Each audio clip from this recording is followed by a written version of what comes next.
এই মানুষটা 1000 কোটি বছর জাহান্নামের আগুনে জ্বলবে আর আল্লাহরে ডাকবে। কি কইয়া ডাকবো? ইয়া হান্নানু ইয়া মান্নান, ইয়া হান্নানু ইয়া মান্নান। 1000 কোটি বছর চলে যাবে, আল্লাহ তার ডাকে জবাব দিবেন না। যেই দিন তার শাস্তির মেয়াদ শেষ হবে ওই দিন আল্লাহ জিব্রাইলকে বলবেন, জিব্রাইল, জাহান্নামের ভিতর থেকে আমি আল্লাহরে কে যেন হান্নানু মান্নানু কয়া ডাকতেছি। জিব্রাইল, তুমি একটু জাহান্নামের ভিতরে যায় দেখো কে আমারে এইভাবে ডাকে। জিব্রাইলে আমিন জাহান্নামের ভিতরে আয়া ঢুকবেন। ডাইনে বামে সামনে পিছনে চতুর্দিকে তিনি তাকাবেন, মানুষ তিনি দেখবেন না, শুধু একটা আওয়াজ শোনা যায়, আওয়াজ। জিব্রাইল বলবেন, আল্লাহ আমিও তো আওয়াজ শুনি কিন্তু মানুষ দেখি না। 1000 কোটি বছর জাহান্নামের আগুনে জ্বলার কারণে এই মানুষটার মানুষের আকৃতি নাই, এটা কয়লার টুকরা হয়ে গেছে, নাক মুখ হাত পা চেনা যায় না।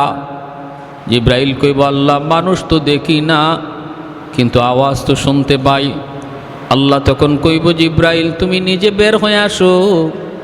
জিব্রাইল আমিন জাহান্নাম থেকে বের হয়ে আসার পর আল্লাহ পাক তার নিজের কুদরতি হাত জাহান্নামের ভিতরে ঢুকাইয়া দিবেন। ওই কয়লার টুকরা মানুষটার আল্লাহ পাক তার কুদরতি হাতের মধ্যে উঠাইয়া আবে হায়াতের পানি দিয়ে ধুইয়া আল্লাহ জিজ্ঞেস করব, বান্দারে কেন আমারে ডাকতেছ? এ বান্দা, জাহান্নাম আমাকে ডাকার জায়গা না, আমাকে ডাকার জায়গা ছিল দুনিয়ার জগৎ। উলামায়ে কেরাম কত তোরে বুঝাইলো, ওলি আল্লাহরা কত তোরে ডাকলো, ওয়াজ নসিহতের আওয়াজ কত তোর কানে গেল, দাওয়াত ও তাবলীগের মেহনত তোর চোখের সামনে কত হইল। দুনিয়াতে একবারও তুই আমাকে ডাকবার সময় পাইলি না, দুনিয়াতে আমাকে ডাকার সুযোগ তোর হলো না, অথচ আমাকে ডাকার জায়গাটা ছিল দুনিয়ার জগৎ। দুনিয়াতে যে আমাকে একবার আল্লাহ কয়ে ডাক দেয় আমি 70 বার জবাব দেই। 70,000 বছর একটা মানুষ মূর্তির সামনে বসে বসে শুধু ইয়া সনামু ইয়া সনামু ইয়া সনামু করছে, ও মূর্তি করছে, একদিনও মূর্তি জবাব দেয় না। হাদিস শরীফ আল্লাহর নবী বলেন, একদিন তার মুখ থেকে বের হয়েছে ইয়া সমাদু, ভুলে বের হয়েছে সমাদ, বলতে চেয়েছিল সনাম। সনাম শব্দের অর্থ হলো মূর্তি, আর সমাদ হলো আমার আল্লাহর একটা গুণবাচক নাম। পবিত্র কোরআনের ভিতরে আল্লাহর এই সমাদ নামটা শুধু এক জায়গার মধ্যে এসেছে। 30 পারা কোরআনের মধ্যে সমাদ নাম শুধু এক জায়গায় এসেছে, আর সেই জায়গাটা হলো কুল হুয়াল্লাহ সূরা, সূরা ইখলাস। কুল হুয়াল্লাহু আহাদ আল্লাহুস সামাদ লাম ইয়ালিদ ওয়া লাম ইউলাদ ওয়া লাম ইয়াকুল লাহু কুফুয়ান আহাদ।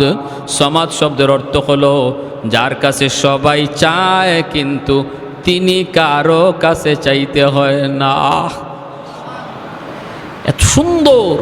এত সুন্দর আমার আল্লাহর একটা সিফাতি নাম সমাদ, যার কাছে সবাই চায় কিন্তু তিনি তারও কারো কাছে চান না। 30 পারা কোরআনের মধ্যে সমাদ কয় জায়গা আসছে বলেন? কয় জায়গায়? সেটা কোন জায়গা? সূরা ইখলাস। যেই মাত্র কয় ইয়া সমাদু, ভুলে মুখ থেকে বের হয়েছে, ইচ্ছাকৃত না। আল্লাহর নবী বলেন, যেই কয় ইয়া সমাদু, সাথে সাথে আল্লাহ তার ডাকে জবাব দিয়া দিছেন। আল্লাহ বলে, লাব্বাইক ইয়া আবদি লিমা দাউতানি। আল্লাহ পাক তখন বলতেছে, বান্দা কেন আমারে ডাক দিছো? এই যে আমি আল্লাহ হাজির। মায়ার নবী বলে, লোকটার সাথে সাথে সেজদায় পড়ে গেল, তওবা শুরু করলো, চোখের পানি ধরে কাঁদতে লাগলো, আর বলতেছে, মালিক 70 বছর যাবত আমি আমার দেবতারে ডাকলাম, একদিনও দেবতায় জবাব দিল না। আজকে ভুলে তোমার নামটা বলছি, তুমি জবাব দিয়ে দিছ। এজন্য আল্লাহ হাসরের মাঠে জাহান্নামী ওই মানুষটারে বলবে, বান্দা দুনিয়াতে আমারে একবার ডাকলে তোর ডাকে 70 বার আমি জবাব দেই। জবাব যে দেই তুমি এটা দুনিয়াতে যদি নাও শোনো, হাসরের মাঠে মানুষ যখন আমল নামা দেখবে তখন অনেক আমল দেখবে যে আমলটা সে নিজে করে নাই, বলবে আল্লাহ আমি তো এই আমলটা করি নাই, এটা কেমনে আইলো? আল্লাহ কইব বান্দা তুমি আমারে অমুক সময় ডাক দিছিলা, অমুকটা তুমি চাইছিলা, দুনিয়াতে তুমি যা চাইছো আমি তোমারে তা দেই নাই, আমারে ডাক দিয়ে তুমি যা চাইছো তোমারে তা দেই নাই, তুমি মনে করছো তোমার ডাক আমি শুনি নাই, কিন্তু না বান্দা, তোমার প্রত্যেকটা ডাক আমি শুনছি, আর প্রতিটা ডাকের বদলা আমল নামায় আমল যোগ করে দিছি। হাদিস শরীফে নবী বলেন ওই লোকটা তখন আফসোস করবে, হায় রে দুনিয়াতে আমার একটা ডাকও যদি কবুল না হইতো, সব ডাক যদি আল্লাহ আমারে আজকে আমল নামায় দিয়ে দিত। আমরা আজকে যেমন দুনিয়াতে নগদ চাই, নগদ নগদ, দুনিয়ার কোনো কিছু চাই, দুনিয়ার ধন দৌলত চাই, সন্তান চাই, যাই চাই, যদি আমরা না পাই মনে করি আল্লাহ আমার ডাক শুনলো না, কিন্তু হাসরের মাঠে আমল নামায় অতিরিক্ত নেকি দেখার পর কইব হায় দুনিয়াতে আমার একটা দোয়াও যদি কবুল না হইতো, সব দোয়া যদি আল্লাহ আজকে হাসরের মাঠে আমল নামায় দিয়া দিত, কত ভালো হইতো, কত উত্তম হইতো। আফসোস করবে, আফসোস। ভাইরা বন্ধুরা, এজন্যই এই লোকটার আল্লাহ পাক কইব বান্দা এরপর আছে ঠিক আছে বল দেখি কেন তুই আমারে ডাকতেছ, কেন ডাকতেছ এবার বলো। তখন কইব আল্লাহ আমল নাই, আমল নাই, এজন্য আজকে জাহান্নামের আগুনে জ্বলতেছি মালিক, কিন্তু মালিক ইমানটা তো আছে। দুনিয়াতে আলেম ওলামার জবানে শুনছিলাম তোমার একটা নাম হলো রহমান, তোমার একটা নাম হলো রহিম, তুমি দয়ার সাগর। আল্লাহ হাসরের মাঠে আজকে জাহান্নামে হাজার কোটি বছর আমি জ্বলতেছি, আমি তোমার একটু দয়া চাই, মায়া চাই। আল্লাহ আমি বলি না আমারে জাহান্নাম থেকে তুমি বের করে দাও, জাহান্নাম থেকে তুমি তুলে দাও, এটা বলি না, কারণ আমার এই সাহস নাই, আমার আমল নাই। কোন সাহসে বলি? আমার তো আমল নাই, কোন উসিলায় বলি তুমি আমারে মাফ করো, কোন উসিলা আমার জীবনে নাই। কিন্তু মালিক শুনেছি তোমার নাম রহমান, তোমার নাম রহিম, ওই রহমান নামের খাতিরে জাহান্নামের নিচ থেকে উপরে উঠাইয়া একটু দরজার পাশে যদি রেখে দিতা, তুমি তো রহমান, তুমি তো রহিম। আল্লাহ পাক রব্বুল আলামিন তখন বলবে বান্দা তুমি ঠিক শুনেছ, আমি আল্লাহর নাম রহমান, আর আমার দয়া মায়া হাসরের মাঠে 99 গুণ আমার হাতে আছে, আর 1 ভাগ দয়া মায়া শুধু দুনিয়াতে দিছিলাম, 99 ভাগ দয়া মায়া আমি হাসরের মাঠে আমার বান্দা বান্দির উপরে দেখাবো। ঠিক আছে আমি তোমার উপর দয়া দেখাইলাম, তোমারে উপরে উঠাইয়া দরজার কিনারায় রেখে দিলাম, বান্দা তবে ওয়াদা করো, ওয়াদা করো এরপরে আর কিছু চাইবা না। তখন কইব মালিক ওয়াদা করলাম, আমি এরপরে আর কিছু চাইব না। কিছুক্ষণ যাইতে না যাইতে ওয়াদার কথা ভুলে গেছে, আবার ডাক শুরু করছে ইয়া হান্নান, ইয়া মান্নান কয়া। আল্লাহ আবার কইব বান্দারি এখন আবার কেন ডাক দিছ? কই মালিক তুমি তো আমার দরজার পাশে রাখছো, এই জায়গাটা যেমন দরজার পাশ, ওই জায়গাটাও দরজার পাশ, তুমি আমার এই পাশে না রাইকা ওই পাশে তো রাখতে পারো, তোমার নাম তো রহমান। বলুন তো আপনারা বলুন, দরজার এই পাশ আর ওই পাশ সমান না বেশ কম আছে? হ্যাঁ, এই কথা কয় না আমার এই জাহান্নামের বাহিরে দিয়া দেও, এই কথা সোজা সুজি বলে না, একটু বুদ্ধি করে কয় আল্লাহ আমারে যেখানে রাখছো এটা তো দরজার পাশ, ওই জায়গাটাতেও তো দরজার পাশ, এই পাশে না রাইকা ওই পাশে একটু রেখে দাও, তুমি তো পারো, তোমার নাম তো রহমান, তুমি যা করবা কারো কাছে জবাব দিতে হয় না। আল্লাহ পাক রব্বুল আলামিন তখন বলবে বান্দা আমি সব পারি, ঘুরায় বলো কেন, সোজা ভাষায় বলো। আল্লাহ তুমি তো সব বুঝছই। রব্বুল আলামিন কয় নেও আমি তোমার এই কথাটাও রাখলাম, আমি দরজার বাহিরেই তোমারে নিয়ে গেলাম, কিন্তু ওয়াদা করো এরপরে আর কিছু চাইবা না। তখনও কয় মালিক আমি ওয়াদা করলাম আর কিছু চাইবো না। দরজার বাহিরে আল্লাহ দিয়ে দিলেন, কিছুক্ষণ পরে আবার ওয়াদার কথা ভুলে গেছে, আবার ডাক শুরু করছে ইয়া হান্নানু ইয়া মান্নান কয়ে ডাকে, এত সুন্দর করে আল্লাহরে ডাক দেয়। আল্লাহ জবাব দিয়া দেয় কিরে বান্দা আবার কেন ডাক দিলি? কই মালিক আমারে তুমি যেখানে রাখছো এই জায়গাটা জাহান্নামের ভিতরেও না, জান্নাতের ভিতরেও না।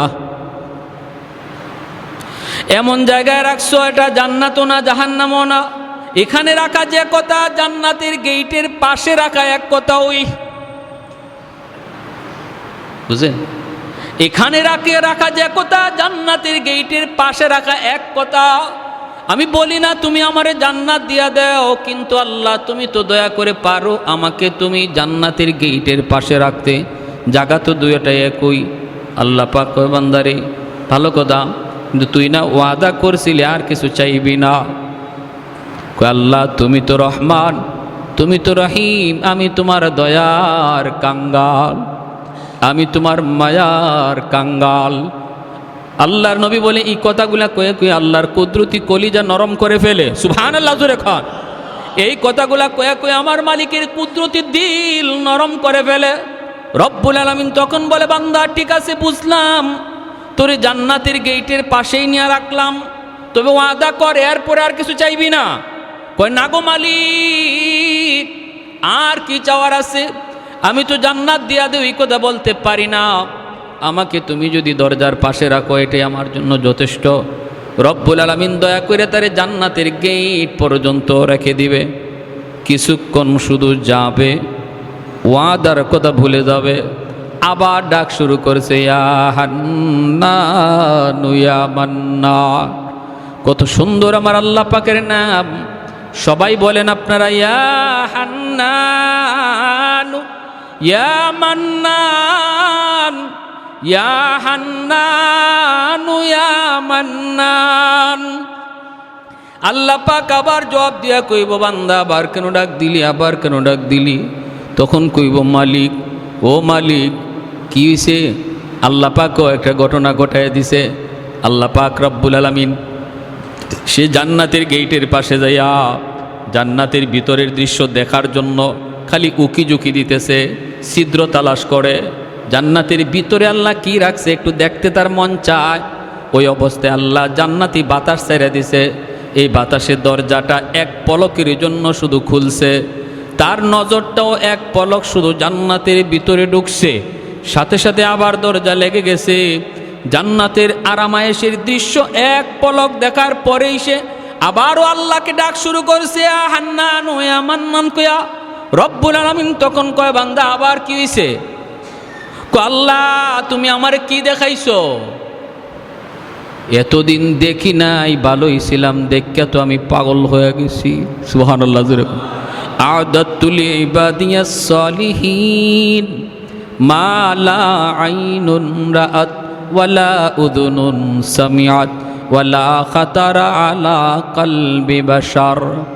আল্লাহ পাক রব্বুল আলামিন হাদিসে কুদসিতে আল্লাহ বলে জান্নাতের ভিতরে এত আরাম আয়েশের ব্যবস্থা আমি আল্লাহ রেখে দিয়েছি, তোমাদের চোখ কোনোদিন এত আরাম আয়েশ দেখে নাই, তোমাদের কান কোনোদিন এত আরাম আয়েশের কথা শুনেও নাই, অন্তর কোনোদিন কল্পনাও করে নাই। অতএব ওই আরামের আর নাজ নিয়ামতের দৃশ্যটা দেখা মাত্রই সে আবার চিল্লানি দেয়, আল্লাহ আমারে তুমি কি দেখাইছো? দেখার স্বাদ মিটে নাই গো মালিক। ও মালিক একটা আবদার জানাই শুধু। আল্লাহ বলে কি বল? আমারে জান্নাত দিয়া দেও এই কথা আমি বলি না, কারণ আমার আমল নাই, আমল নাই। কেমন করে বলি আমারে জান্নাত দিয়া দাও, কিন্তু আল্লাহ আমার যা দেখাইছো দেখার স্বাদ মিটে নাই, আমার একটু ভালো করে দেখার সুযোগ দিবানি, এরপরে আমি বের হয়ে আসব। আমাকে একটু দেখবার সুযোগ তুমি দিবানি, আমি শুধু জান্নাতের ভিতরে ঢুকবো আর দেখেই তাড়াতাড়ি বের হয়ে আসব। আল্লাহ পাক কয় বান্দা এবার তুই একটু নিজে কত দেখি কয়বার ওয়াদা করছো আর কয়বার ওয়াদা তুমি ভাঙছো? তখনও কয় আল্লাহ আমি তোমার দয়ার কাঙ্গাল, মায়ার কাঙ্গাল। আল্লাহ পাক কয় ঠিক আছে তোরে এই সুযোগটাও আমি দিব রে বান্দা, তবে বল দেখি যে কথার উপরে তুমি ওয়াদা করছো দেখবা আর বের হয়ে আসবা, থাকবা না, এই কথায় এখনো আসোনি, ওয়াদা ঠিক আছে নি? বের হয়ে আসবা, দেরি করবা না, এই ওয়াদাটা অন্তত ঠিক রাখবা নি, এটা বলো। আল্লাহ আর কি আছে, এটা ছাড়া তো আর তো কোনো ওয়াদা করার জায়গা নাই। আল্লাহ 100% আমি ওয়াদা রক্ষা করব। আমারে তুমি একটু ডুববার সুযোগ দিয়া লাও, আমি দেখেই দ্রুত বের হয়ে আসব। আল্লাহ বলেন ঠিক আছে, ওয়াদা যেন খেয়াল থাকে। আল্লাহ পাক জান্নাতের গেটটা খুলে দিছেন। হাদিস শরীফে মায়ার নবী বলেন, সে কোমরটা বাঁধ দিছে। মানুষ দেখবেন কোথাও যখন ভালো করে দৌড় দিতে দেওয়া লাগে, দৌড় দেওয়ার আগে একটা শক্ত প্রস্তুতি নেয় না, হে গেট খোলার আগেই কোমর বাঁধ দিছে। আর যেই মাত্র আল্লাহ জান্নাতের গেটটা খুলে দিছে, গায়ে যত দুর্শক্তি আসছিল এ দুর্শক্তি নিয়ে জান্নাতের ভিতরে দৌড় দিছে। কের দেখা দেখি, হে শুধু ভিতরে ঢুকে ভিতরে ঢুকে। তার মনে হইল যে বের হইতেও যেন সময় লাগে, আমি এমন ভিতরে যে ঢুকমু বের হইতেও যেন সময় লাগে। হে শুধু ভিতরেই ঢুকে, দেখা দেখি নাই, ভিতরে ঢুকে। আল্লাহ পাক ধমক দিছে, এই বান্দা থাম। যখন আল্লাহ ধমক দিছে, ধমক দিয়ে আল্লাহ কয়, এটাই কথা ছিল, বের হও। তখন কি কয় শুনবেন? তখন বলতেছে, আল্লাহ আমারে তুমি বাইর করে দিবা, আমারে তুমি বের করে দিবা। আল্লাহ বলে, আমি বের করে দিব মানে? বের হইয়া আসবা, এটাই তো তোমার ওয়াদা। কয় ওয়াদা ঠিক আছে, কিন্তু তোমারও কিন্তু ওয়াদা আছে। আল্লাহরে কয়, আল্লাহ পকে আমার ওয়াদা মানে? বলে হ, তোমারও একটা ওয়াদা আছে। আল্লাহ তুমি কি তোমার ওয়াদা ভঙ্গ করবা? আল্লাহ পাক বলে, আমি কখন ওয়াদা করলাম? এতক্ষণ পর্যন্ত শুধু ওয়াদা করলি তুই, আর ওয়াদা ভাঙলিও তুই। ওয়াদা করলাম কখন? ভাঙবো তো দূরের কথা। কয় কি শুনবেন? কয় আমার সাথে ওয়াদা করো নাই, কিন্তু কোরআনের মাধ্যমে তুমি ওয়াদা করেছো, আলেমদের জবানে শুনেছি, যারে তুমি একবার জান্নাতের ভিতরে ঢুকাইবা আর বের করবা না। আরেকটু আস্তে কোন সুবহানাল্লাহ, আরেকটু জোরে সুবহানাল্লাহ। ও মালিক, এটা কি তোমার ওয়াদা না? জান্নাতের ভিতরে একবার যারে ঢুকাইবা আর বের করবা না। জাহান্নামীরে তুমি জান্নাতে দিবা, কিন্তু কোন জান্নাতীরে জান্নাত থেকে বের করে আর জাহান্নামে দিবা না, এটা তোমার ওয়াদা নি? কও। আল্লাহ পাক কই, আমার এই ওয়াদার খবর তুই জানলে কেমনে? কয় মালিক, ওয়াজে গিয়া না বসলেও কানটা খাড়া রাখছিলাম, হুজুরে কি কয় এই কথাটা মনে আছে। আল্লাহ কই, বান্দা যা শুনছো ঠিক শুনছো, এটা আমার ওয়াদা। আমি আল্লাহ যারে একবার জান্নাত দিয়ে দে আর জান্নাত থেকে বের করি না। কয় তাহলে আমি তো ঢুকে পড়ছি, বুদ্ধি কইরা হোক আর চালাকি কইরা হোক, আমি তো কোনো এক সুরতে জান্নাতে ঢুকে পড়ছি, এখন তুমি আমারে বের করে দিলে তোমার ওয়াদা ভাঙ্গা হয়? আল্লাহর নবী রহমতের নবী বলেনি, তার এই কথাটা শুইনা আল্লাহ পাক একটা কুদরতি হাসি দিছে। আল্লাহ পাক কুদরতি হাসি দিয়া কয়, বান্দা চালাকিটা তো কম করলি না, বুদ্ধিটা তো কম করলি না, বুদ্ধিটা কম করলি না। আর তার এই কথা শুইনা আমার নবী রহমতের নবীও হাসছেন, সাহাবীরাও এই জায়গায় এসে হাসছেন। আপনারা যেমন এই তার কথাটা শুইনা মুস্কি হাসছেন, নবীও হাসছেন, সাহাবীরাও হাসছেন। সাহাবীরা জিগায়, নবী গো আপনি হাসলেন কেন? আল্লাহ নবী কয়, হাসমু না, জিব্রাইল যখন আমার এই ঘটনা শোনায় আমি দেখি জিব্রাইলও হাসতেছে। আমি জিব্রাইলকে বললাম, জিব্রাইল তুমি হাসো কেন? কই জিব্রাইল কই, মগনবীজি আমি কি বলবো, আল্লাহ নিজেই হাসছে। আমার কথা কি বলবো, আল্লাহ নিজেই তো হাসি দিচ্ছে। এজন্য ইসলামে কান্নার সাথে হাসিও আছে, এই হাসিটাও ইবাদত যদি শরীয়তের ভিতরে হয়, ঠিক কি না?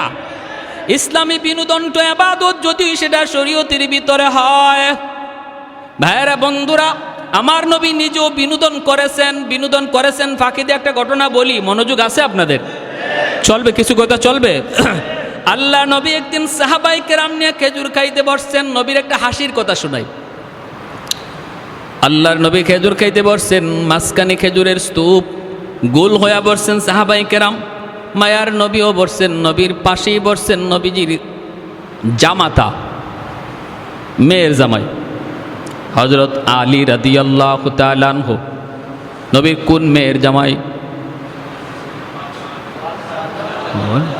খাতুনে জান্নাত ফাতেমা রাদিয়াল্লাহু তাআলা আনহার স্বামী হযরত আলী, ইনি আল্লাহ নবীর পাশে বসছেন।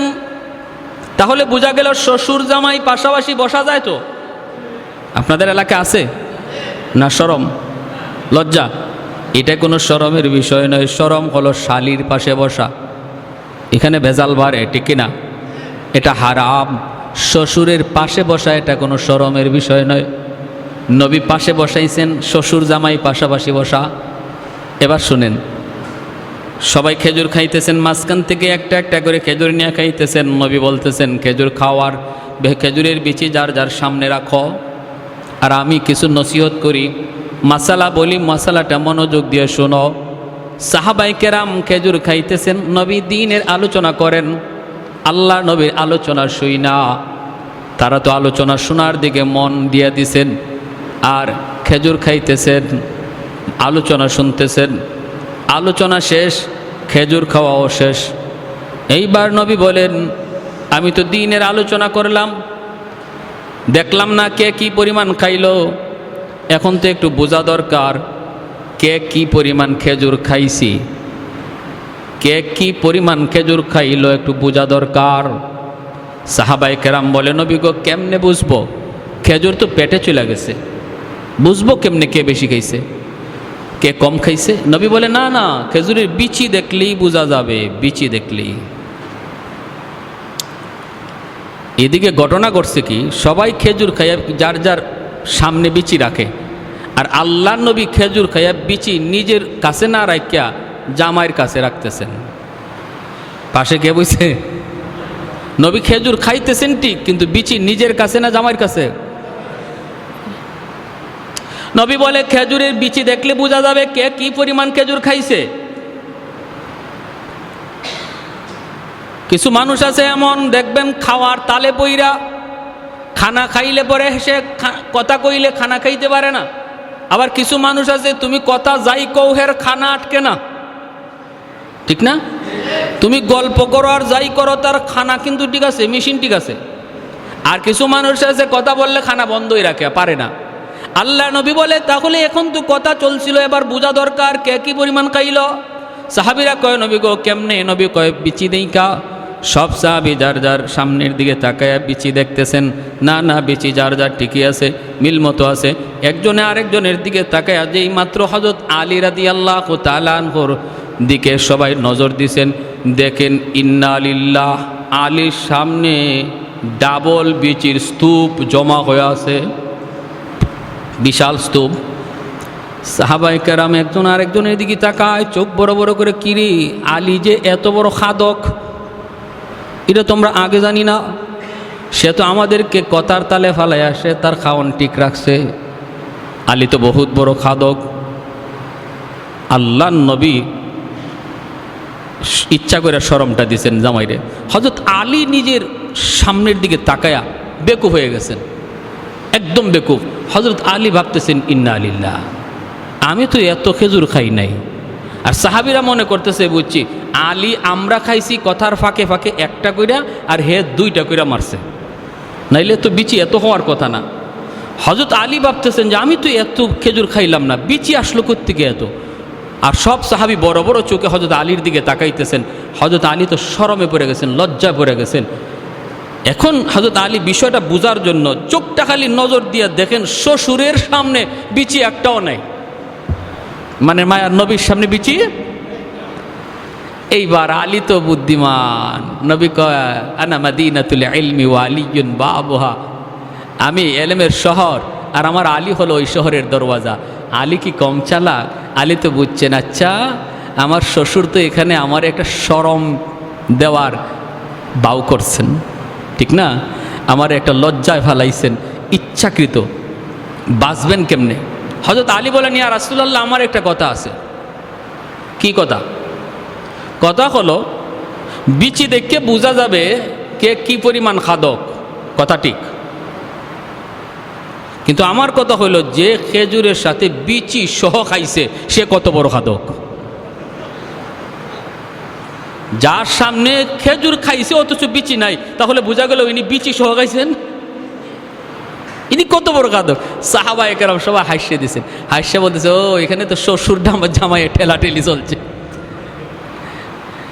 আল্লাহ রসুল মুসকি হাসিয়ে বলে, আলী আমি সত্যি বলেছি তুমি এলেমের দরওয়াজা।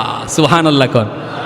তুমি এলেমের শহরের দরওয়াজা, না মদিনাতুল ইলমি ওয়া আলিয়ুন বাবুয়া। দেখেন কত সুন্দর একটা মজাক করেছেন, কৌতুক করেছেন আল্লাহ নবী। ইসলামে এই ধরনের একটু আনন্দ মজাক ইসলামের শরীয়তে বৈধ, শুধু বৈধ না সওয়াব হবে। কিন্তু আমরা যদি এই আনন্দটাকে গুনায় পরিণত করি তখন সেটা আর সওয়াব তো থাকে না, গুনায় পরিণত হয়। যেমন বিয়া শাদিতে যদি আমাদের যুবক ভাইরা ডেক স্টেপ নিয়ে আসে, গান বাজনা করে, নারী পুরুষের একসাথে বৈশা খাওয়া দাওয়ার আয়োজন করানো হয়, এই অনুষ্ঠানটা ছিল আনন্দের সোয়াবের কাজ। গান বাজানোর কারণে, নারী পুরুষ একসাথে বৈশা খানা খাওয়ানোর কারণে এটা আর সোয়াব রইল না, গুনায় পরিণত হয়ে গেল। ঠিক কি না? মনে রাখতে হবে, শরীয়ত আমাকে যে আনন্দটা করার অনুমতি দিছে সেটা শরীয়তের গণ্ডির ভিতরে থাকতে হবে, বাহিরে যাওয়া যাবে না। ওই লোক যখন এই কথা বলল যে আল্লাহ আমারে কি তুমি বের করিয়া দিয়ে তোমার ওয়াদা ভাঙবা? আর আল্লাহ যখন মুস্কি হাসি দিলেন তখন আল্লাহ বলতেছে, বান্দা আমার ওয়াদা ঠিক আছে, যাও আমি তোমারে যখন জান্নাত তোমারে যখন একবার ঢুকাইছি আর তুমি যখন ঢুকতে পড়ছো, আমার ওয়াদাও ঠিক, তোমারে আর বের করব না, জান্নাত দিয়েই দিলাম। সুবহানাল্লাহ। এজন্য এই হাদিসটার নাম হাদিসে মুসালসাল বিদ্দেহেক, হাসির হাদিস। মায়ার নবী থেকে নিয়ে এই পর্যন্ত আমাদের উস্তাদগণ এই হাদিস শোনাইছেন, যারা শোনাইছেন তারাও হাসছেন, আমরাও হাসছি, আপনারাও হাসছেন। এই জায়গায় হাসি দিলে পরে নবীর সুন্নতের উপরে আমল হয়ে যায়। একটা হাসির সুন্নত কিয়ামত পর্যন্ত জারি থাকবে আমার নবীর। যেরকম সুবহানাল্লাহ। এখন এই লোক জান্নাত পাইয়া হুশ নাই, কই যাবে, কোথায় গিয়ে বসবে? ভিতরে ঢুকছে, ঢুকে গিয়ে এক জায়গায় বসতে চায়, আরেকজনে এসে তুইলা দেয়। কারণ কি? কারণ সে সর্বশেষ জান্নাতি। আল্লাহ নবী বলে এই লোকটারে জান্নাতে দেওয়ার পরে আল্লাহ জান্নাতের দরওয়াজাকে সিলগারা মারবে, জাহান্নামের দরওয়াজাকে সিলগারা মারবে। আর জান্নাত জাহান্নামের মাঝখানে দুম্বার আকারে মরণটারে হাজির করে আল্লাহ জবাই করবে, মরণের মরণ হবে। আল্লাহ বলবে জান্নাতীরা চিরকাল জান্নাতে, আর বের হওয়া লাগবে না। জাহান্নামীদেরকে বলবা তোমরাও চিরকাল জাহান্নামে, আর বের হওয়ার সুযোগ নাই। মরণের মরণ আল্লাহ ঘটায়া দিয়া যখন এই লোকটা সর্বশেষ জান্নাতে যাবে, কেউ তারে বসতে দেয় না। বসতে গেলে আরেকজনে কয়, ও মিয়া উঠো, এটা আমার জান্নাত। আরেক জায়গায় যায়, উঠো, এটা আমার জান্নাত। ইস্তেমার মাঠে যদি আপনি সবার পরে যান, জায়গা পাবেন? হ্যাঁ, আপনাদের কুমিল্লা এলাকার যে খিত্তা আছে, গেলেন আপনি দ্বিতীয় দিন তৃতীয় দিন গিয়ে দেখবেন কুমিল্লা এলাকার খিত্তায় আপনার উগলা ফালানোর কোনো জায়গা নাই। আপনি খালি অন্য জায়গায় ফালাইতে চাইবেন, এমনি আরেকজন কইব, মিয়া উঠো, এটা নোয়াখালী। কি কইব? আরেক জায়গায় গিয়ে উগলা ফালাইবেন, কইব উঠো, এটা সিলেট। হে কো আল্লাহ, তুমি আমারে জান্নাত দিছো ভালো কথা, কিন্তু আমার যদি বইবার জায়গায় কেউ দেয় না, এই কোন জান্নাতে দিলা? আল্লাহ পাক রব্বুল আলামিন তখন কয়, বান্দা সামনে আগাও, তুমি তোমার জান্নাত বুঝি পাও না?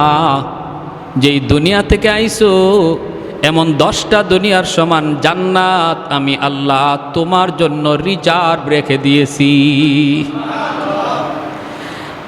সামনের দিকে আগায় দেখবে বিশাল আকারে গেট, গেটের উপরে তার নাম লেখা। জান্নাতের গেট, গেটের উপরে নাম। দাঁড়ানো মাত্রই অটোমেটিক গেট খুলে যাবে। দুই দিকে দুই সারিতে সুন্দরী জান্নাতি হুর মালা নিয়ে তার অপেক্ষায় দাঁড়ায় আছে। ভিতরে ঢুকবে, তারা তারে বরণ করবে, গান গাইবে, মালা পরাবে, খাস কামরার ভিতরে নিয়ে যাবে, শরবত খাওয়াবে, যত যা কিছু খাওয়ানোর আনন্দ দিবে। বিকালবেলা আল্লাহর বান্দা কইব, আমি আমার জান্নাতটা একটু ঘুরে আসি। বিকালবেলা বের হবে জান্নাত দেখার জন্য। মহলটা থেকে বের হইয়া দেখবে আনারের বাগান, ডালিমের বাগান, আপেলের বাগান। মায়ার নবী বলেন, আল্লাহ তার কোরআনে সূরা ওয়াকিয়া সূরা রহমানে বলেছেন, হাতের নাগালে আপেলের বাগান, হাত দিয়া পাইরা পাইরা ফল খাবে। একটু দূরে যায় দেখবে একটা লেক, পানির লেক, জান্নাতের ওই বাগানের ভিতর দিয়া পানির লেক গেছে। এই লেকটার পারে বৈশা মাছ দেখতেছে, মাছ এত সুন্দর স্বচ্ছ পানি, এই পানির ভিতরে সোনালী রঙের রূপালী রঙের মাছ বৈশা বৈশা বলবে এত সুন্দর মাছ, না জানি খাইতে কত মজা। নবী বলেন সাথে সাথে আল্লাহ মাছের জবান আল্লাহ খুলে দিবেন। পানির নিচের মাছটা তখন ডাক দিয়ে কইব, আল্লাহর বান্দা তুমি আমাকে বুঝি খাইতে চাও? তখন বলবে হ, আমি তোরে খাইতে চাই। মাছ তখন বলবে মাতবুখান আও মাশউইয়ান, তুমি আমারে ভুনা খাইতে চাও না ভাজা খাইতে চাও? অবাক হয়ে যাবে। দুনিয়ার মাছ ধরতে কত ফাড়াফাড়ি করা লাগে, আর জান্নাতের মাছে নিজে ডাক দিয়ে কইব আতাশতাহি, তুমি কি আমারে খাইতে চাও? বলবে হ, তোরে তো খাইতে চাই। কই কেমনে খাইবা? মাতবুখানাও মাশউইয়ান, ভুনা না ভাজা। তখন ওই লোকটা কইব তোরে আমি বুনাও খাইমু ভাজাও খাইমু, দুনুবাই টেস্ট করমু কেমনে বেশি মজা। আল্লাহর নবী বলে সাথে সাথে মাছটা ভাজা হইয়া তার সামনে হাজির হয়ে যাবে। ভাজা মাছটা খায়া যখন কাটাগুলি পানিতে ফেলবে, আবার আল্লাহ মাছটারে পুনরায় মাছ বানায় দিবে, এরপরে আবার বুনা হইয়া তার সামনে হাজির হয়ে যাবে। এত মজা, এত মজা, এত মজা। দুনিয়ার মাছও খাইছি, দুনিয়ার ফলও খাইছি, জান্নাতের ফল, জান্নাতের মাছ। জান্নাতি ফলের মজা হলো নকল, ফলের আসল মজা রাখছে আল্লাহ জান্নাতে। সুবহানাল্লাহ কর। মাছের মজা দুনিয়াতে হলো নকল। ইলিশ মাছের স্বাদ আমরা যেটা পাই, যেমন আপনাদের চাঁদপুরের ইলিশ, হ্যাঁ, আমরা আগে জিগাই ঢাকার, এই বেটা ইলিশ এটা কোন জায়গা, চিটাঙ্গে না চাঁদপুরের? চিটাঙ্গে হইলে দরকার নেই, চাঁদপুরের হইলে বুঝলাম ওই অরিজিনাল। যত চাঁদপুরের ইলিশই খান, এই ইলিশের স্বাদটা হলো নকল স্বাদ।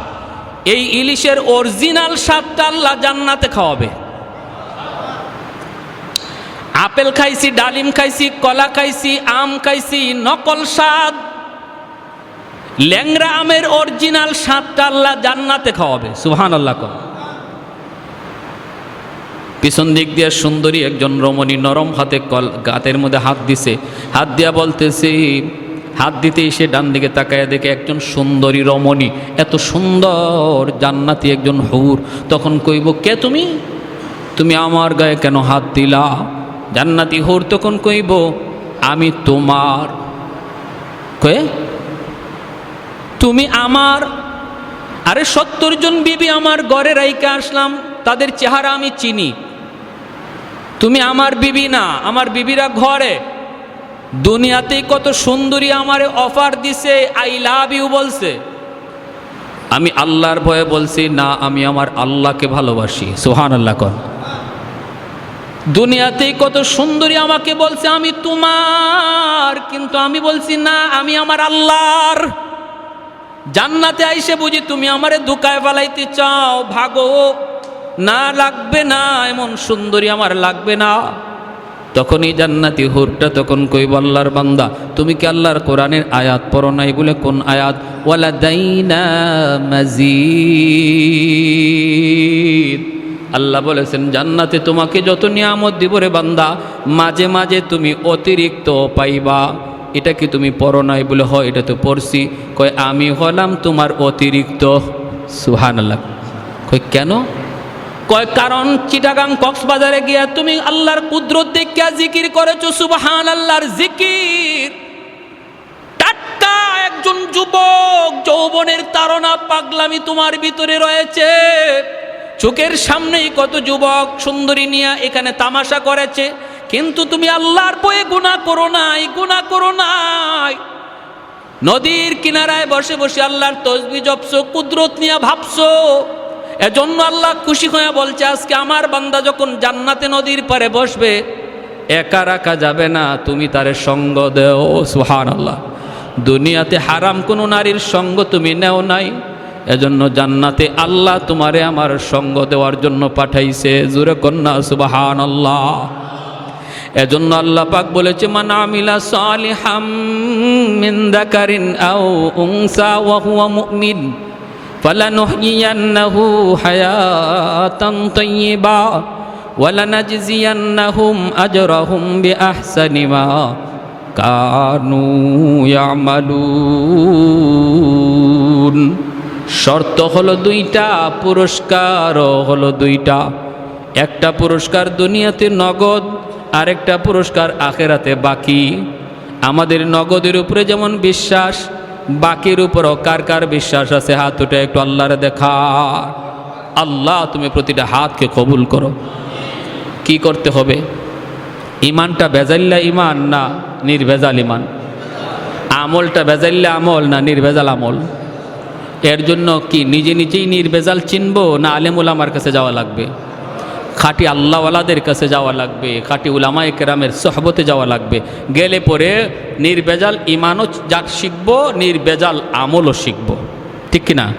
নিজে নিজে যদি চিন্তা করি বের করার, কখনো বের হবে না। এজন্য আল্লাহ নবী বলেছেন, আলাইকুম বিমুজালাসাতিল উলামা ওয়া ইস্তিমাই কালামিল হুকামা ফাইন্নাল্লাহ তাআলা ইউহয়িল কলবাল মাইয়িতা বিনূরিল হিকমা কামা ইউহয়িল আরদাল মাইতাতা বিওয়াবিলিল মাতার। নবী বলে, উম্মত শেষ জামানায় নিজে নিজে চলার চেষ্টা করবা, ফিতনায় পড়ে যাবা। কারণ চতুর্দিকে ডাকাত তোমার দিকে ধেয়ে আসতেছে, তোমার ইমান ডাকাতি করার জন্য, আমল ডাকাতি করার জন্য। কেউ তোমার হাদিসের কথা বইলা বলবে আমরা হাদিস লই আইছি, কেউ কইব আমরা কোরআন লই আইছি, কত কিছু লই আইব। কেউ সুরত বানাইবে একদম কামেল, ফিরে কামেল, এমন সুরত নিয়ে আসবে, তুমি ধোঁকায় পড়ে যাবা। অতএব তুমি নিজে নিজে চলার চিন্তা করো না শেষ জমানায়। নবী কয়, আমার হক্কানি উলামায়ে কেরামের সাথে সম্পর্ক রেখে চইল, তাহলে ডাকাত তোমার কাছে আসবে না, ভয় পাবে। কারণ সে দেখবে তোমার সম্পর্ক একজন আল্লাহওয়ালার সাথে। ঠিক কিনা ভাই? জোরে কান। ডাকাত ভয় পাবে তোমার সম্পর্ক আল্লাহওয়ালার সাথে, তোমার সম্পর্ক মসজিদের ইমামের সাথে, তোমার সম্পর্ক মসজিদের মুয়াজ্জিনের সাথে, তোমার সম্পর্ক মাদ্রাসার একজন উস্তাদের সাথে। ডাকাত ভাববে আমি কিছু বললেই জায়গা মতো কয়ে দিব, পৌঁছাইয়ে দিব। সে তো আমার এইভাবে কয়, সে কয় আমার নামাজ হয় না, সে কয় আমার এই হয় না, সে কয় আমি আমার এইভাবে কি করলে কি হয় না, হাত বাঁধলে হয় না। কত তামসা সব বলে দিবে আলেমকে, সব বলে দিবে শাইখুল হাদিসকে, সব বলে দিবে মুফতি সাহেবকে। তখন তো মুফতি সাহেব বলবে ওরে ধরে নিয়ে আয়। যদি খালি একজন আলেম কয় যাচ্ছে ওরে নিয়ে আসো, তখনই দেখবেন ওদের পায়জামা গরম হয়ে যায়। ঠিক না? তখন আর দ্বারের কাছে নাই। আপনারে যত বুদ্ধি দিবে, আপনি জবাব না দিয়ে শুধু বলবেন আচ্ছা ঠিক আছে চলো হুজুরের কাছে যাই, চলো একটু মুফতি সাহেবের কাছে যাই, তখনই দেখবেন কবে আমার একটা পেটে কামড় দিছে, আমি বাথরুম সাইডে আসি। ঠিক না? ঠিক না? কইব আমি বাথরুম সাইডে আসি। সাবধান। এজন্য আল্লাহ নবীর কথা মতো আমরা শেষ জমানায় এসেছি, ফিতনার জমানায়, চতুর্মুখী ফিতনা। নিজে নিজে চলবো না খাঁটি আল্লাহওয়ালাদের সহবতে থাকবো? আল্লাহওয়ালাদের সহবতে থাকবো, মসজিদের ইমাম সাহেবের সাথে সুসম্পর্ক রাখবো, মাদ্রাসার উস্তাদদের সাথে সুসম্পর্ক রাখবো। মোট কথা উলামায়ে কেরামের পরামর্শে চলবো, তাহলে মহাদৌলত ইমান আল্লাহ কুদরতিভাবে হেফাজতে রাখবে। আল্লাহ আমাদের সবাইকে কথাগুলো বুঝার এবং এর উপরে আমল করার তৌফিক দান করুন। সবাই বলে আমিন। আরও জোরে বলে আমিন।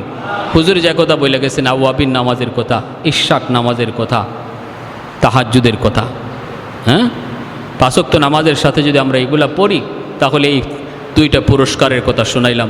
দুনিয়াতে নগদ পুরস্কারও আল্লাহ দিবে, পরকালের জীবনে আল্লাহ পাক বাকি পুরস্কারটাও দিবে। আমরা 5 ওয়াক্ত নামাজ 5 ওয়াক্ত রেগুলার মসজিদে এসে পড়ব, আর এই যে নফল নামাজগুলির এহতেমাম করব। আল্লাহ সবাইকে তৌফিক দান করুন। সবাই বলে আমিন। নাজিল করো আয় আল্লাহ, আমাদের দেশের উপরে শান্তি নাজিল করো আয় আল্লাহ, সর্বপ্রকার অশান্তি হিংসা বিদ্বেষ দূর করো আয় আল্লাহ। মাওলায়ে করিম, আখিরি দরখাস্ত আমাদের পক্ষ থেকে লক্ষ কোটি দুরুদ সালাম সোনার মদিনায় পৌঁছায় দাও। আল্লাহ আজকের এই মাহফিলকে কবুল ফরমাও, মঞ্জুর। আল্লাহ এই এলাকার মানুষের জন্য এই মাহফিলকে হেদায়েতের ওসিলা বানাও। ওয়া সাল্লাল্লাহু তাআলা আলা খাইরি খালকিহি মুহাম্মদ ওয়া আলা আলিহি ওয়া আসহাবিহি আজমাইন। আমিন বিরহমাতিকা ইয়া আরহামার রাহিমিন।